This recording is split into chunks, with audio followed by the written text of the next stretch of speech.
A second date update. All right, so we're going to try and find out. You went out, you got coffee together, you left her hands, you looked at her hands, and you were looking forward to a third date, but she stopped responding to your text all of a sudden, and she dropped out of the class? Yeah, like I've heard of ghosting via not returning calls, but she isn't even in the class anymore, so I don't know what could have possibly happened that she's like forgoing her education. Like you racked your brain, you can't figure out what went wrong. You felt like everything was going swimmingly. I mean, I'm sure there must have been something, but, I don't think she was creeped out by the hand thing. I gave her a compliment, and she liked the compliment. We even held hands briefly on the way to the movie theater, so I don't think it was that. We're going to try and get to the bottom of it. Will you hang tight for a second? Her name is Rachel, and we'll see what we can do here, 102.7. Because I want to come back and talk about, like, what do y'all think the sexiest body part is on somebody? Oh. Okay. Yeah, just think about that. We'll come back to a second date update. If you are available for a couple of minutes to hear the second date update, stay with me. Drew is on the line. Listen to this. Drew meets Rachel, who's holding. She's on the phone. We got her, Drew. You meet Rachel. You guys are in a class together because you asked her out because she had the sexiest hands you've ever seen. Mm-hmm. And then after 2 dates, she blew you off, has not responded to your text, and actually is not in the class anymore, and you can't figure it out. So be very quiet, Drew. Let's see what we can find out here, okay? Okay. Rachel, thank you very much for holding. It's Ryan Seacrest, Sissany, and Tanya, and you are on the air with us this morning. Do you have a second? Yeah, I do. Hi. Great. Hi. It's a pleasure to meet you. I'm just going to dive into it. We are calling about a guy named Drew that apparently you met in a class and you guys went out. How did that go with Drew? Oh, okay. I thought, all right. Yeah, we had class together, got coffee, went and saw a movie. It was good, I guess. Do you have fond memories of Drew? Yeah, but I feel like you can tell a lot about someone when you go see a movie. Tell me more about that, because that's interesting to me. Yeah. What do you mean? I don't know. He's a nice guy. I don't want to trash him on the radio, No, I would not. I don't recommend that. But what was it that you noticed? Yeah, give us some cliff notes. Well, first off, when he bought the tickets, he asked for my student ID so he could get a discount. And I mean, he paid, but it was like a little tacky. But that was minor. Okay, well, he's value oriented. That's fine. Well, what else? Anything else? Yeah. Anyway, he talked. He talked throughout the whole movie. Like I think he thought that he was whispering, but everyone could hear him. And like, it wasn't. People were turning around and looking at us, and he was completely oblivious. And it wasn't just about the movie. He would ask, like, "Oh, was that guy in Batman?" But then but then it would be other things. Like he'd be like, "Oh my God, I totally remember that. Do you remember when that happened?" And like, why didn't I put money on GameStop? I need to go on Reddit more. Like, people were. Are you sure you weren't at the movie with me? Because that's, I tend to do that too. Yeah. There's a little social etiquette deficiency in some of that. I understand. So you just were turned off by some of those things. I mean, yeah. Well, okay. I wasn't going to say this, but I'll just.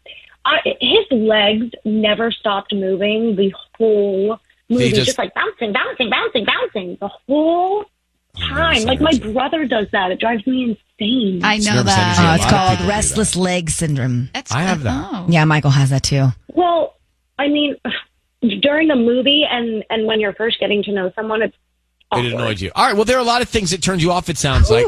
Rachel, would you go out with Drew again or no? I mean, he's a really nice guy, but I just feel like there was so much working, like, against us then. I feel like I'd have to see where that would go, but I don't, as of right now, no. Okay, well, let me see if there's any glimmer of hope as we tell you that Drew is on the air with us, on the line, listening to the things that turns you off. And Drew, what is your reaction to what Rachel's telling you? Hey, I just want to say it's all good, and she is 100% right. I've actually been told both of those things before. Like, I'm not a good whisperer. I have friends who will not go to movies with me. And, yeah, I also do get antsy in movies. I'm just not great at sitting still no matter where it is. People have asked to move when I'm on an airplane next to them. So, honestly, I'm just happy I got an explanation and it wasn't anything crazy or worse. Why go on the date at the movies if you know that you kind of have these tendencies? I mean, you know, in retrospect, the movie was probably a horrible idea for a second date, but, you know, now I know, right? Just a learning experience, I guess. But can I tell you, Rachel, why he asked you out? Drew, I want to tell her so badly. Does she know? I told her. Okay, good. Because you have the you sexiest mean my hands he's ever hands? seen. Yeah, what's going on with your hands? Oh. He said they're the sexiest hands he's ever seen. I get it. Yeah, I don't know. I really don't know. Maybe it's because I played piano when I was a kid, but like I don't. That's never been like a pickup line. So I guess I appreciate that, but like I feel really bad right now. Like you're like a really nice guy. I think I might have been like too harsh.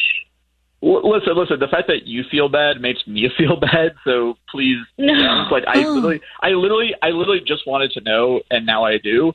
I just have like one quick question though. Did you switch to the online class just to avoid seeing me? I mean, they offer the online class, and I knew it would be awkward to see you, so I'm sorry.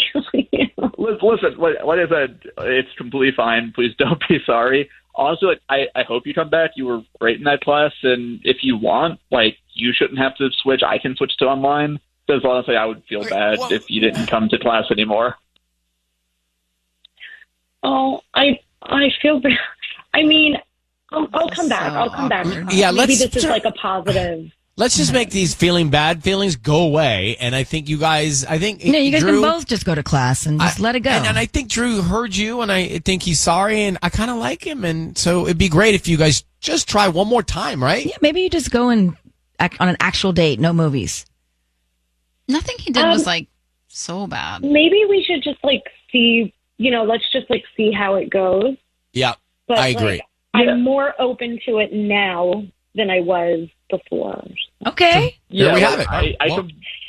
Yeah. Just say, yeah, I'll call you, I'll text you, and make a time and a date. This is good, Drew. It's all good.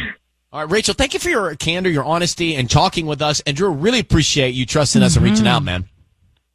Oh my gosh, like I said, thank you. All right, guys. I'm glad I got an answer, and I can sit somewhere else in class if you want. Even. Drew, it's fine. Silence, Drew. You're good, is golden. Drew. Silence is golden. That may be takeaway. All right, brother. Thank you. And Rachel, good luck to you and Drew. Thank you very much. Piano. I think she should wear mittens to class so she doesn't distract him.